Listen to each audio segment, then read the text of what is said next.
and welcome to Melodies of Life. I'm your host, Anna Enka. Today's episode is about my journey as an erased mother losing my children to parental alienation. I will share insight, understanding into exactly what parental alienation is and how I've moved forward in my own life. In my healing journey, I had to overcome my loss and grief and all the sadness and every emotion that I was going through. I had to reprogram my mind to achieve self-love, acceptance, gratitude, and the most difficult part of all, letting go, and to learn the art of forgiveness. That one was very difficult for me, but I'm glad I did it. A lot of people are asking me, what is parental alienation? And a lot of people are confused, and some people say it doesn't exist, and blah, blah, blah, blah, blah, and the list goes on. But it is child abuse in disguise, with long-lasting emotional effects on children. Domestic violence researchers call this using force to persuade kids to do something that they are unwilling to do. And for most people, or especially to the unaware outsider, it just looks like a child rejecting a parent, probably for a good reason. I mean, they must have done something wrong for the child to reject their own parent, right? Or for a child to act in that way. You have no idea what I've been hearing years after years after years. What did I do for my children to wanting to reject me? Not taking into consideration that something else could be in the background. I want you to know that at least 39 million children in the US are alienated from one parent. Many parents use their own children as a weapon to harm the other parent by manipulating and controlling them. It's a strategy by one parent to cause the child to reject, hate, fear, disrespect, being extremely hostile, and to avoid any contact with the other parent for no valid reason at all. Pretty disgusting and saddening. Manipulation can take many different forms, and some of them are like bad-mouthing the other parent, limiting or refusing contact, or withholding affection if they don't do what the target alienated parent wants them to behave or say. The goal is to create a rift between the child and the other parent, and it results in the child refusing to see or speak with the other parent. The reason for the child's feeling is based on so many lies, and I don't even know where to start, that the alienated parent has told them over and over and over again. And another thing is parental alienation. Who does it? That was a question I asked myself over and over and over in my head. And I had to learn and do a lot of research and found out that parents with extreme narcissists, borderline personality disorder, and antisocial personalities.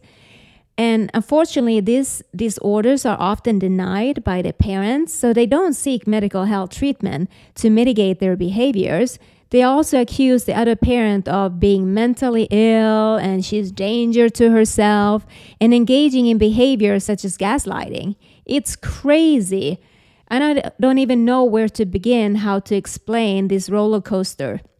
But anyway, I want to also to bring up to you how parental alienation affects the children, because that is the most important thing that I want people to know.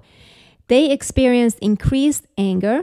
They learn destructive patterns that they pass on to other people.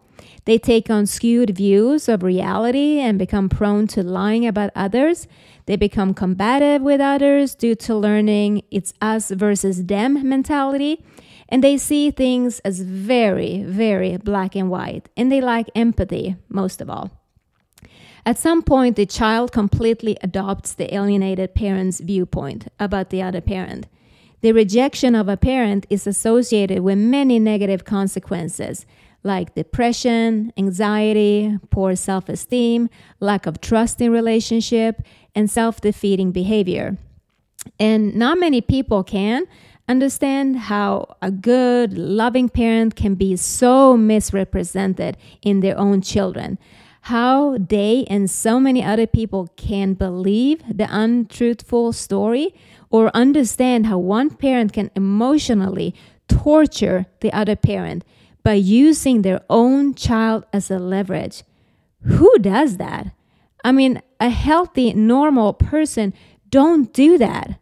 When the alienated parent put all their emotions and distortions onto the child gives in and does exactly what parent wants, to erase the other parent from the child's life. Nothing else. It's self-serving, evil, and I can't even find words how to describe it. Children take on the alienated parent's feeling as if they are their own. Denigrating, misrepresent, lie, and distort. Children don't hate their parents unless they're taught to. Children love both their parents, and they have a right to do so. Alienated children don't see what is coming because they trust and love the alienated parent. Why wouldn't they? They have raised them from day one. Of course they're going to trust and love the alienated parent. They bond deeply because they hear negative stories again and again and again. The stories seem so believable as they are attached to emotions, people, events, and they are horribly distorted. The child sees the alienating parent's strong feelings of hate, anger, anxiety, and feels the pressure that goes hand in hand with it. They become a mirror. They're mimicking the child's feelings, and it's not right to put that burden on a child. You're supposed to protect them, not bombard them with adult issues and behaviors that you should deal with as an adult. Don't do that to a child. The child doesn't want to see the alienated parent hurt. They don't reject the parent to please the parent they most fear, or they don't want to disappoint them or seeing them sad. That's the only reason why they align with the alienated parent. They have to pick sides. They're put in a position to choose one parent over the other.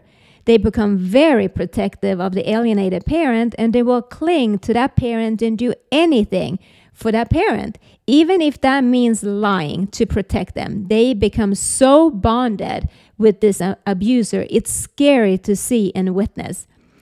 A few years after my divorce, my children were living in a home where I was not promoted. I was replaced with a new stepmom. She was hating me. They were being exposed daily to a campaign of denigration, pressuring my children to reject me, telling the school, friends, and family that I was so dangerous, an unsafe mother, and I was a danger to myself. And God knows every accusation they threw at me. I can't even remember all the crazy stuff that they said about me. There were days I would pick them up from school, and they would cry and they would hug me, but they could not tell me why or what was going on. Every time my children would return to me, they would repeatedly say nasty and negative comments about my parenting, who I was as a parent. Oh, you're a prostitute. My dad says that you sleep for money. I was being put into positions where I had to defend myself from my own children. I mean, how crazy is that? Why should I have to explain who I am to my minor children? I don't need to. They're supposed to have a peaceful upbringing with two loving parents, nothing else. When I asked the children if all these nasty comments were coming from the father and the stepmom's home, they become very defensive. And it's and I couldn't even believe it. I was like, whoa. And things got worse rapidly, and my children were turned into little traitors. They were asked to spy on me. They were taking pictures. They were reporting everything back to the father and the stepmom. They were being interrogated every time they returned to their home. I didn't understand why my children were being put in this position, and for what gain? And it's it's so mind-boggling because it's so wrong, it's so sickening, And we as parents are supposed to protect our children. That's what we are. We are parents to love unconditionally and bring them into a beautiful world where they can feel safe and not into a battlefield. It's just wrong. It's not okay. Oh, I get so emotional thinking about it. One day, my children never returned home from me. Instead, I was facing the police, knocking down my door and trying to arrest me for abuse. I was like, I was so stressed out. I was in such a disbelief and totally stressed out. My world was suddenly turning upside down. I was now being rejected by my own children. In panic and in disbelief, I did not understand what was going on, and I could not put any words to it. My children had become frightened, and they refused to have any contact with me. I didn't understand. I felt like my children betrayed me, that they no longer loved me. I couldn't wrap my mind around it. It was the worst rejection imaginable. Every time I gained the energy to reach out to my children, I got rejected. I was defamed, blamed. My calls and texts were unanswered. I was blocked on every possible situation to have any contact whatsoever with them. With the court intervention, I was hopeful to start my reunification therapy, and I got excited to get some sort of connection back with my children. And I felt like, oh yeah, the therapist, they're going to be on my side. They're going to help me out. Oh boy, was I in for the rapist couch. They did not understand what was going on. Everything got turned into a negative. Everything I said got twisted. Memories of adventures and fun got distorted into false memories and danger and horrible times. I would sink deeper and deeper into a non-existent feeling of darkness and loneliness. I felt like no one understood me, and everyone was pointing a finger straight back at me. During my trial, several experts testified how extremely disturbing it was that my children had stated that they would like to run their mother over in a car. They were at age 9 and 12. They don't know what it is to kill a parent. That is just so far beyond what goes into a child's mind, unless that's what they're being told and believed to be true. And also understanding that the father's desire to punish me seemed more important than the children's need to have a relationship with their mother. It's unbelievable. Most court judges, lawyers, social workers, children's lawyer, psychologists fail to recognize this form of emotional abuse, as they hear what they want to hear is a child's voice rejecting a parent, nothing else. And they often make matters worse, as the alienated parent is very believable and act like they are the perfect parent. They fail to look at the behavior of the child. Arrogant towards a parent, black and white thinking. One parent is all good and the other parent is all bad and evil. The legal system fails so many good, loving parents at the legal parasite drawing things out for years and at the expense of the children. Because what it comes down to, it's all about money. It has nothing to do with justice. It's about you only going to get as much justice as you can afford. Lawyers are paid by the hour and not by the outcome of a case, so there's no incentive to deal with these cases promptly. My false allegation of abuse was a tool to gain custody of the children. I was never charged, tried, or convicted. The scary part is that they did not have to prove anything I was accused of. They just needed to accuse me. It's disgusting how the courts allow false allegation with no penalties, allowing parents breaching court orders with no consequences. They did not have the children's best interest at heart. Children have the right to love both parents, and children should never be put in a position where they must choose one parent. Never. They have a legal right to love both their parents. And sometimes if we are lucky, we fall when no one is looking, so we can limp away and lick our wounds privately. Unfortunately for me, being a public figure, my spectators did their best to laugh at me, and I was told many times over and over, you deserve to lose your children. People were writing me messages on social media, mocking me, making fun of me, and saying that I deserved to lose my children. Completely insensitive, not taking my feelings into consideration, just pouring out their hate.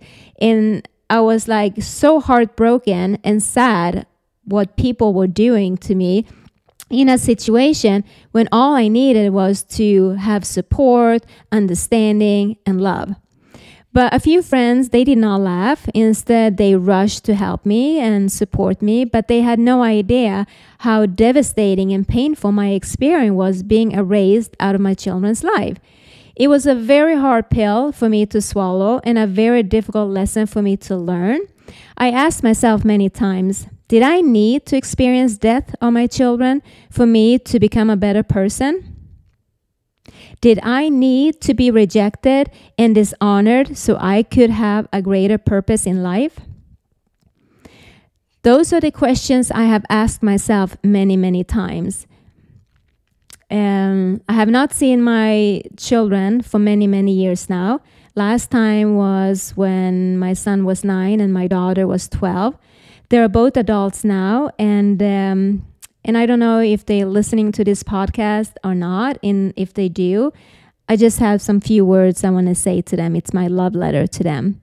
So here is my love letter to my children. My dear children, I have so much I want to say to you. First of all, I love you and I miss you terribly. Since I can't talk to you about what you're feeling, and since I don't know the person you have become, I thought it would be a good place for you guys to get to know me as your mother on this podcast. And I want you to know my commitment will always be to help you guys to resolve the unresolved. And that is the greatest gift I can give you. And I'm asking to please see me as a human being with my own story and struggles. And if you could consider building a new relationship with me from your inner child rather than the angry, resentful, and hateful child or adult that you are now. And I want you to know it's never too late to make a change. You deserve love, peace, and happiness. You are not the pain you have endured or the stories in your head. Self-compassion and understanding are the bridge to healing. And I want you to know that your anger only carries the energy of fire that burns and destroys us and everything around us. Please find unconditional love in your heart. And I promise you, I will never give up hope to hold you, hug you, and be your mother again. You are worthy of my love, and I love you so much. If you believe your ex-spouse is engaging in parental alienation, or if you are involved in a high conflict custody battle, please take care of yourself, both emotionally and physically. I want all the parents out there to know that you're loved and you are the light your child will eventually look for. You must stay stronger and rise above your own grief and despair. And understand your child does not understand the situation they're in, and they desperately need you to understand.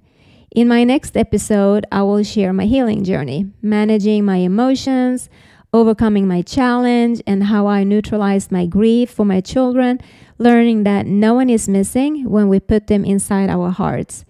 And if you have any questions while you're listening, please subscribe and leave your comments. Or you can leave a message for me, send me a direct message with your specific questions and guidance that you would like to receive from me. And I will try to help you as much as I can.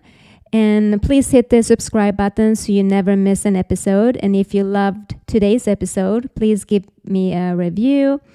And that will allow me to impact people worldwide, because I know there is millions and millions of parents out there in the world that needs guidance and help how to overcome being erased out of their child's life. So here I am, and thank you for listening. And I want you all to know I love you. Take care.